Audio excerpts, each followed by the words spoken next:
Hello everyone. चलो शुरू करते हैं इस स्टोरी का एक नया एपिसोड। और तुम सब तुम्हारे कानों में ईयरफोन ज़रूर से लगा लेना, क्योंकि स्टोरी को अच्छी तरह समझने के लिए ईयरफोन ज़रूरी है। और चलो शुरू करते हैं एक नया सफ़र। अब आगे अथर्व जब भुनभुनाते हुए नीचे पहुंचा तो रंजीत ने उससे कहा, लगता है आज सूरज पश्चिम से उगा है। जो अथर्व बाबू तैयार होकर खड़े हैं तो अथर्व बोला, मुझे जाकर देखना है कि बच्चे ठीक है या नहीं, कहीं वह औरत मेरा बदला उसे ना ले ले। तो राकेश जो अखबार पढ़ रहा था वह अथर्व से बोला, मैं तुम्हारी बदतमीजियां काफी बर्दाश्त कर चुका हूं, अब अगर तुमने कुछ बोला रोहिणी के लिए तो अच्छा नहीं होगा। और वह मेरे पोता है, उसका उसे वह क्यों नुकसान पहुंचाएगी। तो अथर्व बोला, जो औरत खुद की औलाद को मारने की कोशिश कर सकती है तो वह किसी के भी साथ कुछ भी कर सकती है। तो आदित्य बोल, अथर्व शायद तुम भूल गए हो, अब तुम हमारे परिवार से अलग हो चुके हो और ये तुमने खुद से किया है, तो अब हमारे बच्चों को कैसे भी रखें, इसे तुम्हारा कोई लेना देना नहीं होना चाहिए। तो अथर्व बोल, क्यों लेना देना नहीं है मेरा उस बच्चों से, ध्रुव का मेरी बहन है, उसके या उसके बच्चे के साथ जरा सी भी उच्च हुई ना उसे औरत की वजह से, तो याद रखना मैं उसे औरत को जान से मारने में एक पल भी नहीं लगाऊंगा। तभी धैर्य अक्षत को लेकर वहां आए और कहा, देख लीजिए कैसे सुबह सुबह सबसे लड़ रहा है। अक्षत ने अथर्व को गुस्से से देखा और कहा, मैं जाग गया, मेरे आप नहाने जा रहा हुआ मगर एक शब्द और किसी से कुछ कहा तो देख लेना। अथर्व को धमका का रक्षक वहां से अपने कमरे में चला गया। वहीं अथर्व सोफे पर उछलकर धैर्य के ऊपर चढ़ गया और कहा, मुझे पता था मुझे ऐसे नहीं उठने वाला, इसलिए मैंने ये लड़ाई का कांड रचा।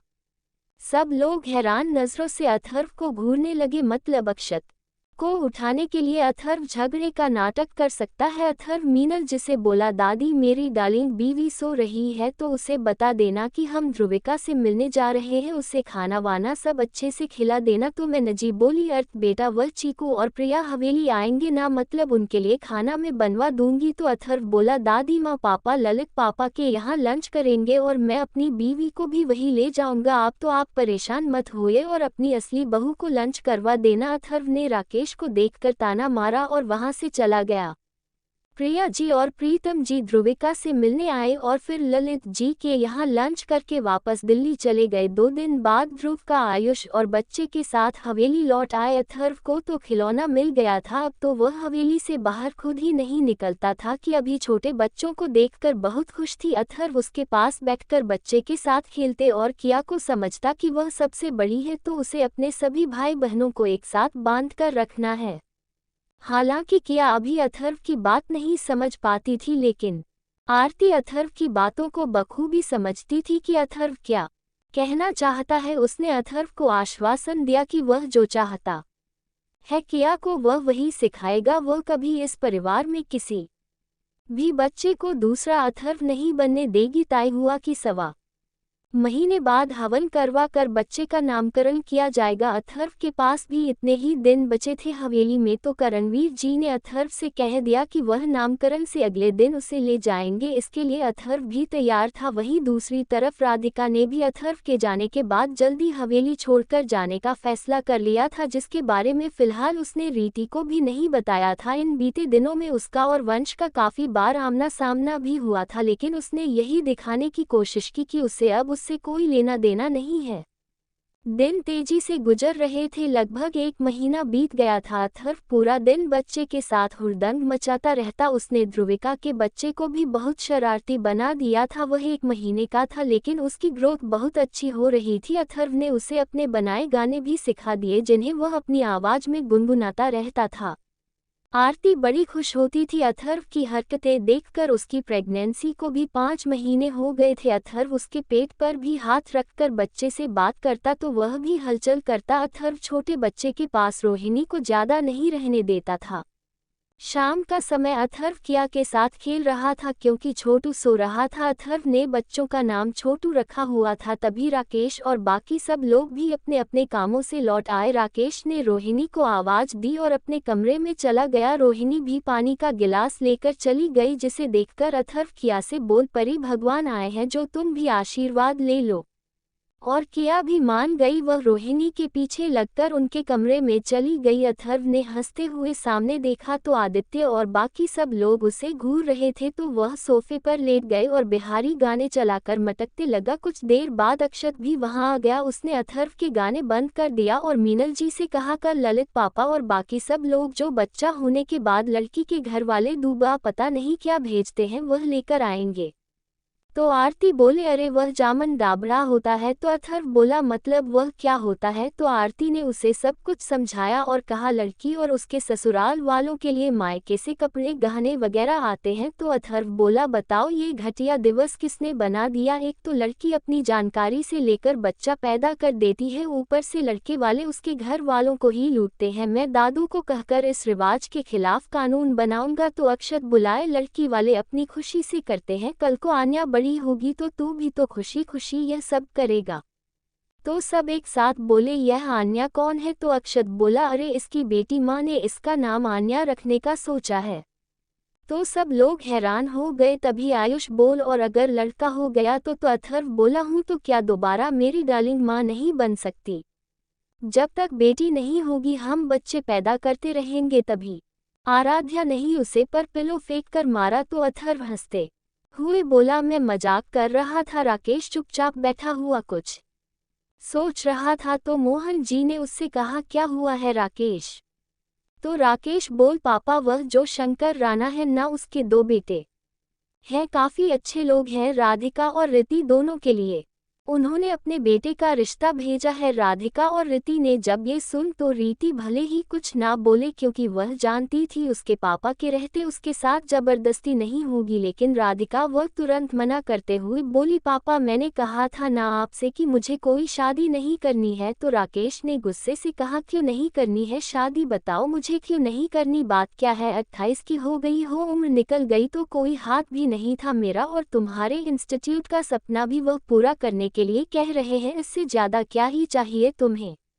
राधिका ने कहा, मुझे कुछ नहीं चाहिए, ना ही कोई इंस्टीट्यूट खोलना है, मुझे कुछ नहीं करना। अगर आप मेरे साथ जबरदस्ती की तो मैं सच कह रही हूँ भाग जाऊंगी यहाँ से। राधिका धमकी देकर वहां से चली गई। तभी राकेश अथर्व से बुलाए, सब तुम्हारा की आधार है, वरना मेरे किसी भी बच्चे ने कभी मुझे उलट कर जवाब नहीं दिया कभी। तो अथर्व राकेश से बोला, जब उसे शादी नहीं करनी तो उसके पीछे क्यों पड़े हो। तो राकेश बोल, तो क्या अकेले ये पहाड़ जैसी जिंदगी चाहिए कि वह मैं कब तक बैठा रहूंगा। जब तक माँ बाप होते हैं सिर्फ तब तक भाई भाई होते हैं, ये दोनों भी अपने परिवार में राम जाएंगे, कल को कौन संभालेगा उसे। तो अथर्व बुलाया, आपके बेटों की सोच होगी, खैर उसकी फिक्र मत करिए, मैं उसे अपने साथ ले जाऊंगा। तो आदित्य बोला, किस हक से लेकर जाओगे तुम उसे, कौन हो उसके, अलग हुए ही हो तो अच्छे से हो जाओ, और पापा मैं राधिका को समझाऊंगा, आप बात आगे चलाए, मुझे यकीन है वह मेरी बात जरूर मान जाएगी। अथर्व कुछ बोलना तभी अक्सर उसे खींचते हुए अपने साथ ले गया। वहीं रीति घबरा गई थी कि कहीं आदित्य राधिका को कन्वेंस ना कर ले, वह वहां से चली गई। वही अथर्व को अक्षत गार्डन में लेकर आया और कहा, क्या कर रहा है तू। तो अथर्व बोला, ये लोग राधिका के साथ जबरदस्ती नहीं कर सकते। तो अक्सर बोला, ये सब तो होना ही है, अर्थ तो यहाँ सिर्फ 15 दिन और है, शायद राधिका और रीति की किस्मत में यही है। तो अथर्व गुस्से से बोला, मैं उन दोनों को किसी भी अनचाहे रिश्ते में बंधने नहीं दूंगा। तो अक्षत बोला, तो उन्हें दे दे मनचाहा रिश्ता। अथर्व ने उसे देखा तो अक्षत बोला, वह दोनों जिसे चाहती है उनसे उनकी शादी करवा दे। अथर्व कुछ नहीं बोला तो अक्षत आगे बोला, वंश मान गया है विद्या आंटी और तेरी खुशी के लिए अनचाहे रिश्ते में बंधने के लिए। क्या तुझे वंश और अमन की आंखों में उनकी चाहत नहीं दिखाई देती। अर्थ अगर इन चारों की शादी किसी अलग इंसान से हो गई तो इन सब का रिश्ता कहीं ना कहीं राकेश अंकल और रोहिणी आंटी की तरह होगा। अपने पार्टनर की खुशी के लिए अपनी खुशी त्याग देंगे, और रोहिणी आंटी आज तक करती आई है, उन्हें पूरी जिंदगी एक समझौते के साथ गुजारनी पड़ेगी।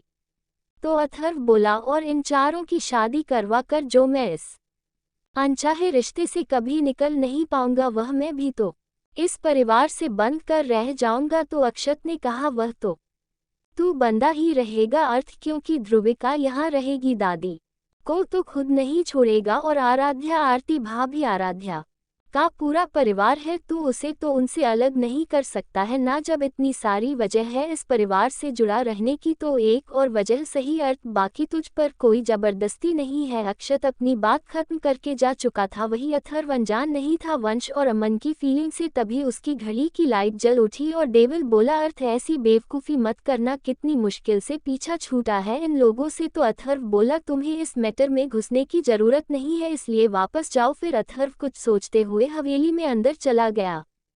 कुछ देर में सब डाइनिंग टेबल पर बैठे थे। राधिका वहां नहीं थी, रीति भी अपना और उसका खाना लेकर उसके कमरे में जा चुकी थी। राकेश आदित्य से बोला, बात की तुमने राधिका से? तो आदित्य बोल, अभी वह गुस्से में है, पापा रात को कर लूंगा। तभी रंजीत बोला, मेरी रीति की शादी उसकी मर्जी से होगी भैया, तो आपसे रिक्वेस्ट है उसे पर शादी का दबाव न बनाया जाए। तो मोहन जी बोले, वह दोनों बेटों के लिए कह रहे हैं। तो राधा बोली, पापा जी सही कह रहे हैं, कितना अच्छा घर है, सुना है इस बार वह राजनीतिक पार्टी में शामिल हो रहे हैं। तो रंजीत बोला, अखिल के मामले में मैं कुछ नहीं बोला, क्योंकि अखिल खुद मुझे अपने और रागिनी के रिलेशन के लिए बोल चुका था कि वह दोनों पहले ही रिलेशन में है। उसकी बात सुनकर राकेश और बाकी सब चौंक गए, शिवाय अथर्व और आदित्य की। तो रंजीत दोबारा बोल, और मेरी बेटी अगर पूरी जिंदगी भी हमारे साथ कुंवारी रहेगी तो मुझे कोई दिक्कत नहीं है। अथर्व चुपचाप बैठा हुआ था।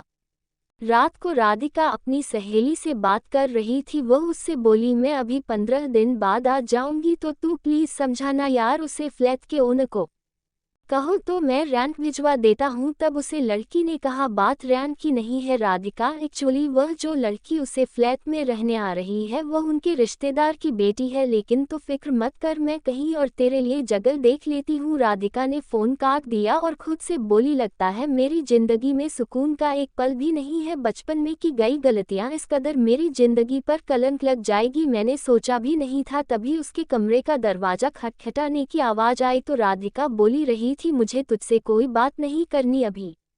तभी आदित्य दरवाजा धकेलते हुए अंदर आया और राधिका के पास बैठ गया। राधिका सर नीचे करके बैठ गई। आदित्य ने उसका सर से हिलाया और कहा, क्या बात है राधिका, क्या वजह है शादी न करने की? तो राधिका बोली, एक ही वजह है भैया, मैं माँ जैसी जिंदगी नहीं बिताना चाहती। तो आदित्य बोला, तुम ऐसा क्यों? लगता है कि तेरी जिंदगी माँ जैसी होगी, मेरी और आरती जैसी भी तो हो सकती है। तो राधिका बोली, अगर सामने वाला आपके और आरती भाभी जैसा ना हो तो मुझे कोई शादी नहीं करनी। अगर मुझे शादी के लिए मनाने आए हैं तो चली जाए। राधिका को न मानते देखते थे उठकर खड़ा हो गया और जाते हुए बोला, मैं कल उसे लड़की से मिलकर देखूंगा कि वह कैसे नेचर का है, अगर ठीक लगा तो तुम ही शादी करनी ही होगी। इतना कहकर आदित्य वहां से चला गया। उसके जाते ही रीति अंदर आ गई।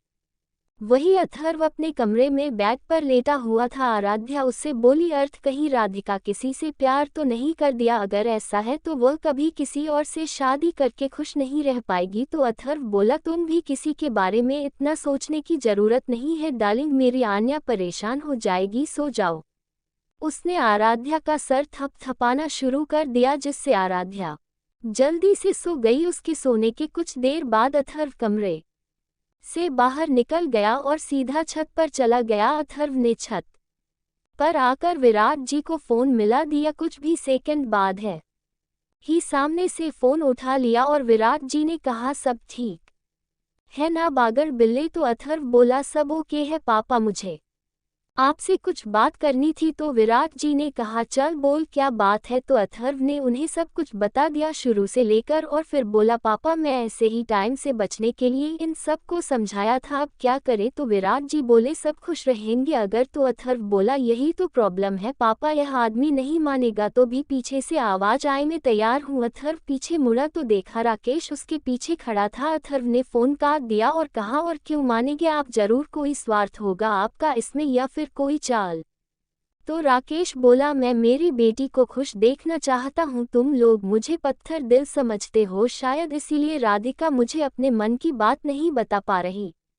सब मेरी ही गलती है, काम में इस कदर डूबा रहा कि उनका बाप नहीं बन पाया, हर रिश्ते में मैं फेल हुआ हूँ। राकेश ने अफसोस से सर झुका लिया। वही अथर्व उसे सब भरी नजरों से घूर रहा था। तभी उसका फोन बज तो उसने देखा विराट जी का फोन था। उसने फोन उठाया तो वह उसे राकेश से बात करवाने के लिए कहने लगे, अथर्व ने अपना फोन राकेश की तरफ बढ़ाया तो राकेश विराट जी से बात करने लगा। कुछ देर तक बात करके राकेश ने अथर्व को उसका फोन दिया तो विराट जी ने उससे कहा हम लोग कल आ रहे हैं, वंश को कुछ मत बताना। अथर्व ने फोन काट दिया और राकेश से कहा अगर यह कोई चालू हुई तो आपके लिए अच्छा नहीं होगा। इतना कहकर अथर्व उसके साइड से निकलकर नीचे चला गया। राकेश भी कुछ देर बाद अपने कमरे में आकर सो गया। अगले दिन सुबह सब उठ गए थे। आदित्य ने राकेश और बाकी सब लोगों को राधिका की कहानी सब बातें बता दी थी। राकेश ने उसे कुछ भी करने से मना कर दिया था जब सब नाश्ता कर रहे थे। राधिका भी वहीं बैठी थी। जब नाश्ता खत्म करके सब उठने लगे तब राकेश रोहिणी से बोल दोपहर तक लड़के वाले आ जाएंगे तो मेहमानों के लिए सब खाना बना कर रखना। उसकी बात सुनकर शिवाय अथर्व के सब लोगों के साथ साथ राधिका भी बुरी तरह से चौंक गई। वह झटके से खड़ी होकर बोले पापा मैं कोई शादी नहीं करूंगी। तो आदित्य भी बोल पद पर पापा ऐसे कैसे बोलोगे, जाएंगे मैं पहले लड़के को नाचूंगा रखूंगा फिर ही उन्हें घर बुलाएंगे। तो राधिका बोली मैं तब भी किसी से शादी नहीं करूंगी, आप लोग समझते क्यों नहीं। तो अथर्व राधिका से बोल क्यों नहीं करोगी शादी, क्या पूरी जिंदगी उनकी छाती पर बैठी रहोगी। अथर्व की बात सुनकर अक्षत, आराध्या और राधिका के साथ सब लोग चौंक गए। तो आदित्य ने गुस्से से कहा अथर्व हमारी बहन हम पर बोझ नहीं है। तभी राधिका अथर्व को देखकर रोते हुए बोली तुम भी धोखेबाज हो, तुमने वादा किया था कि तुम मेरी शादी किसी से नहीं होने दोगे, सब झूठ था, वह माफी भी झूठी थी। मैं यहाँ से चली जाऊंगी, अभी चली जाऊंगी। राधिका रोते हुए वहां से अपने कमरे में भाग गई। रीति भी उसके पीछे चली गई।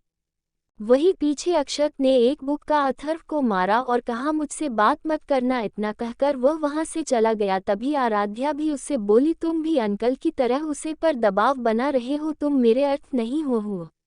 आराध्या भी गुस्से से वहां से चली गई। तो अथर्व मीनल जी से बोल दादी मूंग दाल का हलवा बना देना, मैं आज का दिन सेलिब्रेट करूंगा। फिर वह राधिका के कमरे की तरफ चला गया। अथर्व के जाने के बाद आदित्य राकेश से बोला कहीं इस लड़के ने आपको पट्टी तो नहीं पढ़ा दी, आप दोनों एक ही भाषा बोल रहे हो। तो राकेश बोल चुपचाप सब मेहमानों के स्वागत की तैयारी करो। राकेश ऑर्डर देकर वहां से अपने कमरे में चला गया। वहीं राधिका रोते हुए एक बैग में अपने कपड़े ठूसे जा रही थी। रीति उसे रोक रही थी और बोल रही थी कि वह कहाँ जाएगी। तो राधिका रोते हुए बोली बहुत दूर चली जाऊंगी, इतनी कि सब लोग मुझे दोबारा देखने के लिए भी तड़प जाएंगे। पापा ऐसे ही है, उनका पता था मुझे, लेकिन अथर्व उसने भी पापा का साथ दिया, मैं उसे कभी माफ नहीं करूंगी। उसने दोबारा कपड़े बैग में भरने चालू कर दिए। रीति दोबारा कुछ कहने वाली थी तभी उसकी नज़र दरवाजे पर खड़े मुस्कुराते हुए अथर्व पर पड़ी। वह अंदर आया और उससे बोला तुम यहाँ इसे रोकने में टाइम वेस्ट मत करो, तुमने सुना नहीं क्या दोनों लड़के आ रहे हैं, जो तुम भी जाकर तैयार हो जाओ। तो रीति उसे घूरते हुए बोली मेरे पापा नीचे ही है, वह मेरे साथ ऐसी जाती ही नहीं होने देंगे।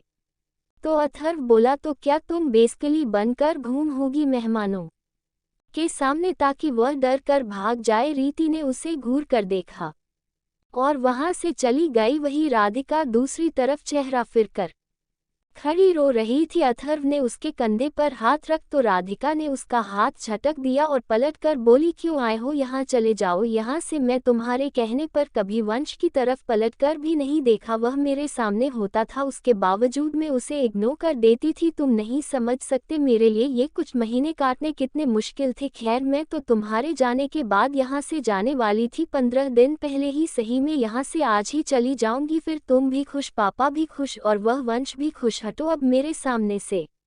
अथर्व ने राधिका का हाथ पकड़कर अपने सामने किया और कहा क्या तुम सच में मेरी माफ़ी चाहती थी या सिर्फ वंश के लिए ही वह सब था। तो राधिका बोली तो क्या तुम्हें अब तक जो मैंने किया नाटक लग रहा था। तो राधिका बोली तो क्या तुम्हें अब तक जो मैंने किया नाटक लग रहा था छोड़ दिया है ना तुम्हारे लिए वंश को, अब इससे ज़्यादा और क्या करूं, मर जाऊं क्या। हाँ मर ही जाती हूँ, फिर किसी पर मैं ना बोझ बनूंगी और ना ही तुम्हें, अपने दोस्त के लिए मुझे डर लगेगा। तो अथर्व उससे बोला नहीं मरना नहीं है, ये शादी करनी है। अगर मुझे सच्चे दिल से अपना भाई मानती हो तो कुछ देर बाद तैयार होकर नीचे आ जाना और साथ में रीति को भी लेकर आना, वरना मैं समझूंगा कि तुम्हें मेरी माफ़ी सिर्फ वंश के लिए चाहिए थी।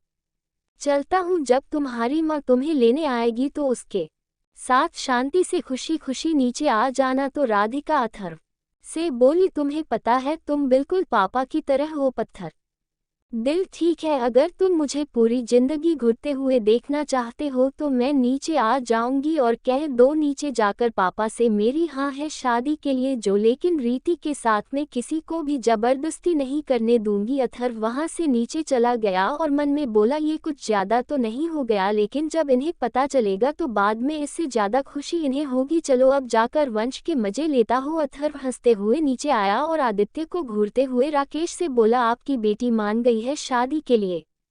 तो आयुष ने उससे कहा, कैसे मनाया तुमने राधिका को? अथर्व ने उसे इग्नोर किया और अपना फोन निकाल कर बाहर गार्डन में चला गया। अथर्व ने वंश को फोन किया सामने से। वंश बोला, हाँ अर्थ।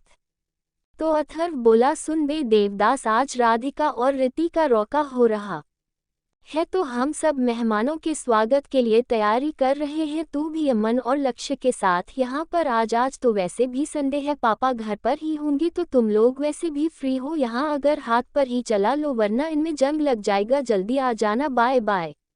वहीं दूसरी तरफ अमन और लक्ष्य कमरे में किसी शर्त को लेकर लड़ रहे थे। लक्ष्य अमन से बोला, इधर दे, ये कर तुझ पर ऐसी लगेगी जैसे हैंगर पर कपड़ा टांग दिया हो। तो अमन गुस्से से बोला, हाँ तो तुझ पहाड़ पर भी यह फिट नहीं आएगी और यह वंश की है, चल वह जिसे भी पहनने के लिए कहेगा वही पहनेगी। तब वह दोनों बाहर हाल में आ गए जहाँ वंश मूर्ति की तरह बैठा हुआ था। उसका फोन अभी भी कान पर लगा हुआ था। दोनों लड़कों ने उसे आवाज दी लेकिन वह दिला तक नहीं। दोनों ने एक दूसरे को देखा। लक्ष्य ने आगे बढ़कर वंश को हिलाते हुए कहा, मर गया क्या? तो वंश को होश आया और वह इधर उधर देखकर बोला, क्या हुआ? तो लक्ष्य बोला, ये तो तू बता क्या हुआ है, किसका फोन था जिसकी वजह से तू बैठकर सो रहा है? तो वंश खुद को नॉर्मल करते हुए बोला, कुछ नहीं, अर्थ का फोन था, कह रहा था कि उसके यहाँ राधिका और रीति को देखने लड़के वाले आ रहे हैं तो आज ही उनका रॉक हो जाएगा, तो हम भी वहां जाकर उनकी तैयारी में मदद कर दे।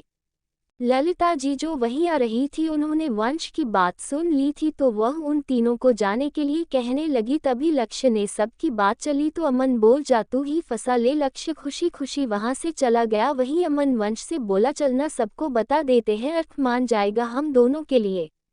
तो वंश बोला, नहीं तुझे बताना है तो बता दे, मैं ऐसा कोई रिस्क नहीं लूंगा, जा तैयार होकर आज हम तीनों चलते हैं। अमन जाते हुए बोला, मैं तो पापा को सब बता दूंगा, वह अर्थ से बात करेंगे, लेकिन पहले देख तो ले लड़के कैसे दिखते हैं, क्या पता हमसे ज्यादा अच्छे दिखते हो। जिसे दोनों लड़कियां खुद हाँ कर दे। वही वंश ने अपना मन खड़ा कर लिया। तभी वंशिका और लक्षित भी वहां आकर बोली कि वह भी अर्थ के पास जाएगी और ध्रुविका के बच्चे के साथ खेलेगी।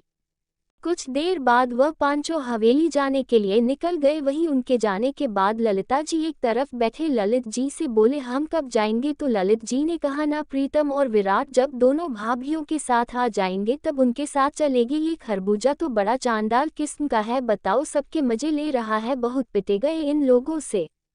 राधिका तैयार होकर अपने कमरे की बालकनी में खड़ी थी। उसने देखा एक गाड़ी आकर रुकी, उसमें पीछे की सीट से लक्षिता, वंशिका और लक्ष्य उतरे, आगे की सीट से अमन उतरा और फिर वंश एक गार्ड को चाबी देने गए और बाकी सब हवेली में अंदर चले गए। वंश जब गार्ड को चाबी देकर गाड़ी एक तरफ लगाने के लिए कहकर पीछे मोड़ तो उसकी नज़र बालकनी में खड़ी राधिका पर पड़ी जो उसे ही देख रही थी। वंश ने एक गहरी सांस छोड़ी और उसे इग्नोर करते हुए अंदर हवेली में चला गया। अमन और बाकी सबको आते देख अक्षत ने अथर्व को घूरा, तभी पीछे से वंश भी आ गया। अथर्व किया और छोटे बच्चे के साथ बैठकर गाने गा रहा था। दोनों लड़कियों ने बच्चे को लिया और उसके साथ खेलने लगी और तीनों लड़के अथर्व के पास आकर बैठ गई। वंश अथर्व से बोल, बता फिर क्या करना है हमें? तो अथर्व बोला, जो तीनों झाड़ू पोछा बर्तन ये काम पर लग जाओ। अथर्व की बात सुनकर सब ने उसे घूर कर देखा तो अथर्व हंसने लगा। तभी बाहर से गाड़ी की आवाज आई तो अथर्व चिल्लाया, लड़के वाले आ गए हैं, सब उनके पैरों में गिर जाना। राकेश रोहिणी से राधिका और रीति को लेकर आने के लिए कहकर बाहर चला गया। रोहिणी दोनों लड़कियों को ले आई। दोनों लड़कियां बहुत सुंदर लग रही थी। अमन वंश के कान में बोला, कुछ कर और रोक दे, ये सब मैं बोल दूं क्या? तभी सामने से राकेश के साथ आते लोगों को देखकर सब लोग हैरान हो गए। वंश और अमन तो चक्कर खाकर गिरने वाले थे। हवेली वाले सब हैरान होकर राकेश और विराट जी को, बाकी सबको देख रहे थे। तभी राकेश ने रोहिणी से सबके लिए चाय पानी लाने का इशारा किया। उन्हें सोफे पर बैठने के लिए बोला। रोहिणी सबको देखते हुए वहां से किचन में चली गई। अथर्व उछलते हुए प्रियाजी और दोनों मानों के गले लग गया। वही अमन और बाकी सब हैरान होकर सबको देख रहे थे। मोहन जी बोले राकेश से, सब तो राकेश बोल पापा वंश और अमन ही दोनों लड़के हैं। वंश और राधिका दोनों ने अथर्व की तरफ देखा जो ध्रुविका के बच्चे को प्रीतम जी को दिखा रहा था। वह खड़ा होकर बोला, जी यही लड़के हैं और पहले ये दोनों बर्तन धोएंगे उसके बाद रोका होगा। सब ने बंद अमन, रीति और राधिका को देखा जो स्टैचू होकर सब देख रहे थे। वंश की आंखों में आंसू रुके हुए थे। उसने राधिका को देखा और फिर अथर्व की तरफ। वह अच्छे से जानता था कि अथर्व हवेली वालों से कोई रिश्ता नहीं रखना चाहता। उसके बावजूद इसके उसने उसके और अमन के लिए ठाकुर परिवार के साथ बंधने का फैसला किया। रीति की बात अलग थी, वह उसके चाचा की बेटी थी, लेकिन राधिका उसे उसकी शादी होने का मतलब था। अथर्व जो राकेश और रोहिणी को देखना भी पसंद नहीं करता, वह भी हमेशा अथर्व से टकराते रहेंगे और यह सब अथर्व पूरी जिंदगी जीने के लिए तैयार था। वह भी सिर्फ उसके लिए। ये सब वंश को इमोशनल कर गया और उसके आंसू तेजी से बहने लगे। वही अमन खुश था कि अथर्व ने खुद उन दोनों को समझा। वही अथर्व वंश की मनोस्थिति समझ रहा था, इसलिए वह उसकी तरफ बढ़ गया, लेकिन रास्ते में ही अमन ने उसे पकड़ लिया और उसके गाल पर जोरदार पप्पी जड़ दी, जिससे अथर्व ने उसे फर्श पर पटक दिया और विराट जी से बोल, पापा इसकी शादी कैंसिल कर दो, ये कतो इस हिसाब मेरी बहन का गाल ही उखाड़ देगा। अथर्व की बात सुनकर प्रीतम जी हंसने लगे। वही बाकी सब सोचने लगे कि वह कहाँ मुंह छुपाए रही थी, तो वहां से किचन में ही भाग गई। अथर्व वंश के पास आया और उसका हाथ पकड़कर राधिका को भी अपने साथ आने का कहकर वंश को अपने साथ लेकर चला गया। राधिका भी सोते हुए उसके पीछे चली गई। वही पीछे विराट जी सबको सब कुछ बताने लगे जो कल रात अथर्व ने उन्हें बताया था।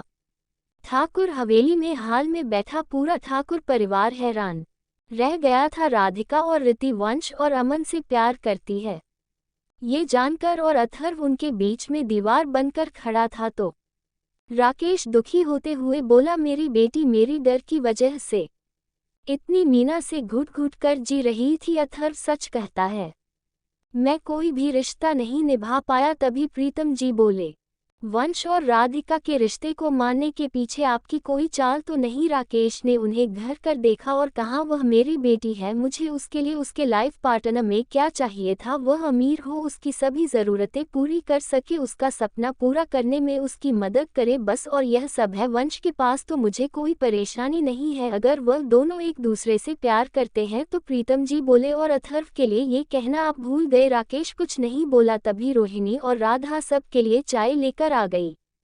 वही अंदर कमरे में वंश अथर्व के गले लगाकर रो रहा था। वह अथर्व से बोला, मैं नहीं करूंगा यह शादी में। अथर्व ने उसकी बात बीच में काट दी और कहा, मैं जानता हूँ तू यहाँ से जाकर शादी कर लेता, जिससे भी माँ कहती, लेकिन तुझे अपने सामने में दर्द में जीते हुए नहीं देख सकता, और वैसे भी मैं देखना चाहता था कि तुम दोनों मुझे बगावत करते हो या नहीं। दूसरा वह आदमी शायद शादी के लिए ना माने, मुझे यही लगता था।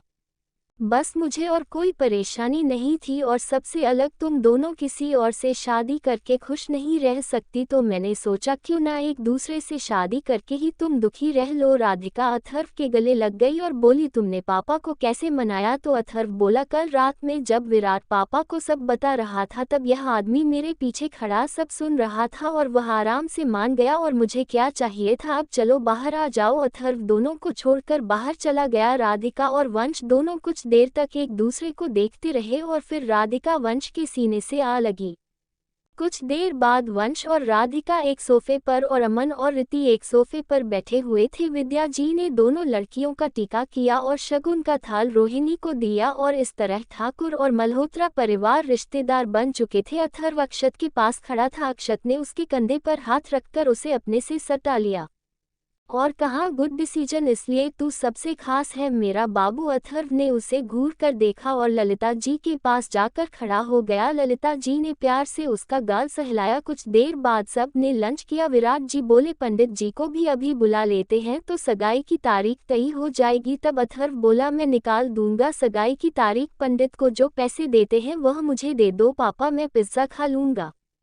तो विराट जी बोल, बेटा जितना अमीर तू है उतना कोई भी नहीं है यहाँ पर, फिर भी कंजूसी करता है तू। तब अथर्व बोला, आपको क्या पता, मेरे आदमियों को मैं इस बार 1-1 लाख रुपए देने का वादा किया है। उन्होंने सभी जगह पर ब्लास्ट को रोकने में बहुत मदद की है मेरी। तब ललित जी बोल, इतनी तनख्वाह तो मुझे भी नहीं मिलती। ऐसे ही बातें करते हुए सबने खाना खत्म किया। लंच के बाद ही पंडित जी को बुला लिया गया। उन्होंने 13 दिन बाद का सगाई का मुहूर्त निकाला और 6 महीने बाद ही शादी का तो तय हुआ कि सगाई वाले दिन दिल्ली से सब लोग सुबह आ जाएंगे। अगले दिन ध्रुविका के बच्चे के नामकरण का प्रोग्राम होगा, उसे अटेंड करके अगले दिन अथर्व आराध्या को लेकर सबके साथ ही दिल्ली चला जाएगा। जब सब इन सब की चर्चा कर रहे थे तो राकेश की निगाहें अथर्व पर गई, जो सभी लड़कों के साथ लगा हुआ था। उसने कभी नहीं सोचा था कि जिस बच्चे को उसने ठुकराया था वह इस कदर उसे पाने के लिए तड़प जाएगा। उसने किया नहीं किया था अथर्व के साथ, खुद उसका बाप नहीं बना तो उसे माँ भी नहीं दी। अथर्व ने खुद से अपने लिए एक नहीं 3 माँ बाप ढूंढ लिए जो उसे अपने बच्चों से भी ज्यादा प्यार करते थे। तभी अथर्व कूदते हुए प्रीतम जी के पास आया और कहा, पापा मैं शाम को खाना नहीं खाऊंगा, एक पिज्ज़ा ऑर्डर कर दो। तो विराट जी ने एक पिज्ज़ा ऑर्डर कर दिया और बोले, अभी जितना खाया जाए खा लेना, लेकिन रात में खाना जरूर खाना। तो अथर्व वापस चला गया तो ललित जी विराट जी को घूरने लगे। तो विराट जी बोले, कुछ देर पहले ही खाना खाया था उसने, तो ज़्यादा नहीं खा पाएगा। अगर रात में पिज्ज़ा खाएगा तो ज़्यादा खा लगा, जिससे उसके पेट में दर्द हो सकता है। दिमाग हमारे पास भी है। तो ललित जी बोले, मुझे लगा था नहीं है तेरे पास दिमाग। प्रीतम जी और ललित जी ने ताली मारी और हंसने लगे। विराट जी का मुंह फूल गया। शाम को विराट जी और बाकी सब वापस दिल्ली के लिए निकल गई। इसी तरह दिन बीत गए। जल्दी ही सगाई का दिन भी आ गया। आज अथर्व ने आतंक मचाया हुआ था। वह करणवीर जी के पीछे पड़ा हुआ था कि वह 2 दिन उसी के साथ आकर रहे, लेकिन करणवीर जी मना कर रहे थे कि वह हवेली में रात नहीं रहेंगे। तो अथर्व बोला कि दिन में वह हवेली में रुक जाए और रात को ललित जी के घर रुक जाए, तो वह मान गए। अथर्व 2 दिन के लिए ही हवेली में था। ये सोच सोच कर सबका दिल बेचैन हो रहा था कि अब अथर्व ना जाने कब आए। वही अथर्व अपने मन बनाया हुआ था कि अब वह सीधा राधिका और रिति की शादी में ही यहाँ पर आएगा। वह किया के साथ खेल ही रहा था कि तभी आराध्या उसके पास आकर उससे बोली, अर्थ वह परेशान सी थी। अथर्व ने उसे परेशान देखा तो उसे अपने पास बैठाया और उसके दोनों गालों को हाथ में पकड़कर कहा, क्या हुआ डार्लिंग? तो आराध्या रोते हुए बोली, मेरे पेट में दर्द हो रहा है, हमारा बेबी। अथर्व का मन बेचैन हो उठा ये सुनकर और वह बोला, चुप हो जाओ, मैं 1 मिनट दादी। अथर्व माइनर जी को आवाज लगने लगा तो लगभग सभी लोग वहां पर आ गए। सगाई के लिए सजावट हो रही थी, इसलिए सब लोग हवेली में ही थे। मीनल जी अथर्व से बोली, अर्थ बेटा क्या हुआ? और आराध्या, बेटा क्या हुआ, तुम रो क्यों रही हो? तो अथर्व बोला, दादी से पेट में दर्द हो रहा है। तो मीनल जी आराध्या से बोली, ज्यादा दर्द हो रहा है क्या बेटा? तो आराध्या बोली, ज्यादा नहीं हो रहा दादी, थोड़ा हो रहा है। तो मीनल जी ने कहा, अर्थ बेटा चल हॉस्पिटल चलते हैं। अक्षत और मीनल जी अथर्व के साथ चले गए। सगाई की तैयारी वहीं रोक दी गई। सबको टेंशन हो गई थी कि कहीं कुछ गलत ना हो जाए। दोपहर को करणवीर जी जब सबके साथ हवेली पहुंचे तो उन्हें पता चला कि आराध्या की तबीयत खराब हो गई थी। तो प्रिया जी और सब लोग भी घबरा गए। करणवीर जी ने अथर्व को फोन किया तो अक्षत नहीं उठाया और बताया कि कुछ देर में वह सब घर आ रहे हैं और आराध्या भी बिल्कुल ठीक है। तो सजावट दोबारा शुरू करवा दी गई। कुछ देर में अक्षत नाचते हुए हाल में आया और कहा कि आराध्या को ट्विंस बेबी होने वाले हैं। तो सब लोगों की खुशी और बढ़ गई। अथर्व और आराध्या भी बहुत खुश थे। तो अक्षत बोला, डॉक्टर ने कहा है कि आराध्या को ज्यादा देखभाल की जरूरत है। तो प्रिया जी बोली, कोई बात नहीं, परसों को तो हम सब अपने घर चले जाएंगे, तो दिन रात आराध्या का ख्याल रखूंगी। शाम को आराध्या तैयार हो रही थी। अथर्व उससे बोल, दो बेटियां आएगी। तो आराध्या बोली, अगर दोनों बेटे हो गए तो अथर्व बोला, नहीं, दोनों बेटी ही होगी। और ऐसे ही दोनों में लड़ाई चालू हो गई। कुछ देर बाद जब वह कमरे से बाहर निकले तो सबने देखा तो दोनों का मुंह खुला हुआ था। जब दोनों के बीच के झगड़े की वजह सबको पता चली तो सब हंसने लगी। तब प्रीतम जी ने कहा, झगड़ा बंद करो, तुम दोनों ये भी तो सोच सकते हो कि एक लड़का और एक लड़की होंगे, जरूरी थोड़ी ही है कि दो बच्चे दो लड़की हो या दोनों ही लड़के हो। तो अथर्व सर खुजाने लगा और बोला, ऐसा भी होता है क्या? फिर आराध्या से बोला, तुम तो एकदम बेवकूफ़ डॉक्टर हो, तुम्हें इतना भी नहीं पता था। बस फिर क्या था एक बार फिर आराध्या उसे झगड़ना लगी और सब तमाशा देखने लगे। जब अथर्व का मुंह बंद नहीं हुआ तो आराध्या ने मुंह फुला लिया, जिसे देखकर ललिता जी ने अथर्व के कान खींच दिया और कहा, नालायक, हमारी बहू को परेशान करता है। तब अथर्व चिल्लाने लगा। कुछ देर की मस्ती के बाद अथर्व आराध्य को मानने लगा। उसका आराध्य को मनाने का तरीका देखकर सब लोग एक बार फिर लोटपोट हो गए। लगभग 7 बजे सब मेहमान आने शुरू हो गए थे। लक्ष्य, अथर्व और अक्षत ने खूब डांस किया। आराध्या बैठे बैठे हाथ हिला रही थी तो अथर्व उसके सामने बैठकर नाचने लगा।